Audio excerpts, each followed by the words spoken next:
Jared Dillian. Own your money, own your life. I'm Jared Dillian. This is the Jared Dillian Show. If you want to call to talk about your money, please call 844-305-7800. That's 844-305-7800. This is the Jared Dillian Show. I feel kind of silly talking about this. We're going to talk about how to make your credit score go up. But, like, what do you need me for? You got Google. Before I wrote the notes for this segment, see, here's my notes. Before I wrote the notes for this segment, I went online and I Googled it myself. There's tons of stuff out there, and it's all correct. It's not misinformation. It's 100% correct. Like, the first 5 links are all good stuff. So I don't know why I'm talking about how to make your credit score go up, because you can look it up, but maybe you're too lazy or you're not near a computer and you're listening to the radio. So we'll talk about how to make your credit score go up. So there's 2 schools of thought here. One is that you don't even need to worry about your credit score because you're going to pay off your debt and go off the grid. The other is that you need to watch your credit score tick for tick because it affects what kind of loans you should be able to take out in the future. I am kind of in the middle on this. Now, I have a very high credit score, but I do not care because I am unlikely to borrow money in the near future. But I might. I mean, I'm getting a Corvette. Theoretically, sometime, March, April, sometime I'm going to get this car, and I might finance it if the terms are attractive enough and my credit score will be necessary, but generally I don't think about my credit score. Some people care about their credit score a lot. They should care about it less than they think. As long as you have a 740, you shouldn't care. That is a prime credit score. You should care, but not that much. Anyway, here is how you can raise your credit score if you're interested. Number 1, pay your bills on time. Obvious. When lenders review your credit report and request a credit score for you, they're very interested in how reliably you pay your bills. This is the number 1 factor that goes into determining your credit score. That's because past payment performance is usually considered to be a good indicator of future performance. You can positively influence this factor by paying all your bills on time as agreed every month. Paying late or settling an account for less than what you originally agreed to pay can negatively affect your credit score. You'll want to pay all bills on time, not just credit card bills or any loans you have, such as auto loans or student loans, but also your rent, utilities, phone bill, and all that crap.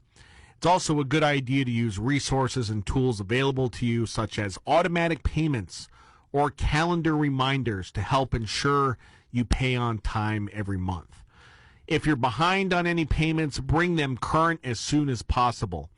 Although late or missed payments appear as negative information on your credit report for 7 years, their impact on your credit score declines over time. Older late payments have less effect than more recent ones.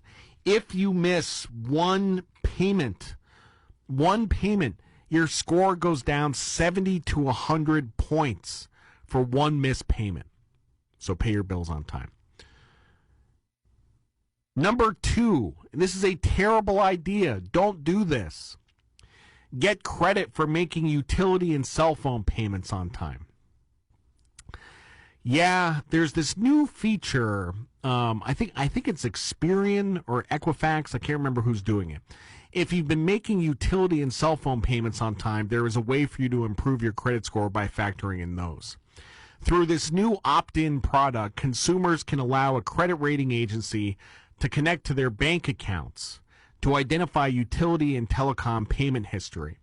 After a consumer verifies the data and confirms they want to add it to their credit file, an updated FICO score will be delivered in real time.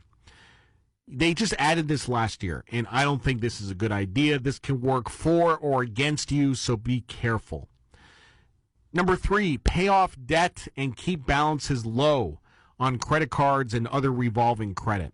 The debt utilization ratio is another important number in credit score calculations. It is calculated by adding all your credit card balances at any given time and dividing that amount by your total credit limit. For example, if you typically charge about $2,000 each month and your credit limit across all your accounts is $10,000, your debt utilization ratio is 20%. To figure out your utilization ratio, look at all your credit card statements from the last 12 months, add the statement balance for each month across all your cards and divide by 12. That's how much credit you use on average each month. Lenders typically like to see low ratios of 30% or less, and people with the best credit scores often have very low utilization ratios, 30% or less. A low credit utilization ratio tells lenders you haven't maxed out your credit cards and likely know how to manage credit well. You can positively influence your ratio by paying off debt and keeping credit card balances low, or becoming an authorized user on another person's account, which is also a bad idea. Number 4, apply for and open new credit accounts only as needed. Don't open accounts just to have a better credit mix. It probably won't improve your credit score. Unnecessary credit can harm your credit score in multiple ways, from creating too many inquiries on your credit report to tempting you to overspend and accumulate debt. Number 5, don't close unused credit cards.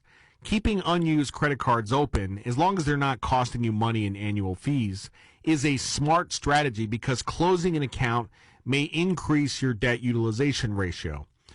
Owing the same amount but having fewer open accounts may lower your credit scores. Also, account history, the longer an account is open, the better it is for your credit score. Number 6, don't apply for too much new credit, resulting in multiple inquiries. Opening a new credit card can increase your overall credit limit, but the act of applying for credit creates a hard inquiry on your credit report. Too many inquiries can negatively impact your credit score, though this effect will fade over time. Hard inquiries remain on your credit report for 2 years. And finally, dispute any inaccuracies on your credit reports. You should check your credit reports at all 3 credit reporting bureaus for any inaccuracies. Incorrect information on your credit reports could drag your scores down. Verify that the accounts listed on your reports are correct. If you see errors, dispute the information and get it corrected right away. Monitoring your credit on a regular basis can help you spot inaccuracies before they do damage.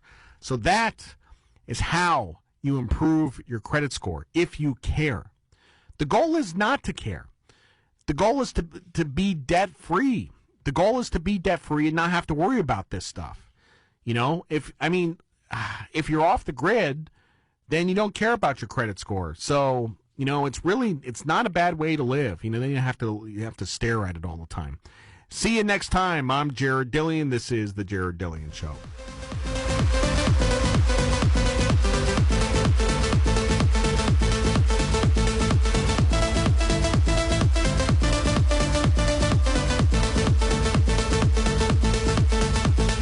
The Jared Dillian Show.